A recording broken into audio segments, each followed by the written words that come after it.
இளையவனின் இடையோல படித்திடவா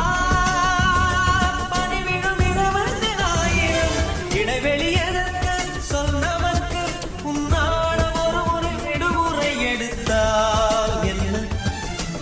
என்னை தீண்டக் கூடாதென வானோடு சொல்லாது வங்கக்கடல் என்னை ஏந்த கூடாதென கையோடு சொல்லாத புல்லருடல் நீ தொட்டால் நிலவில் கரைகளும் நீங்குமே விழிகளில் வழிந்திடும் அழகு நீர்வீழ்ச்சியே எனக்கு நீ உனை தர எதற்கு ஆராய்ச்சியே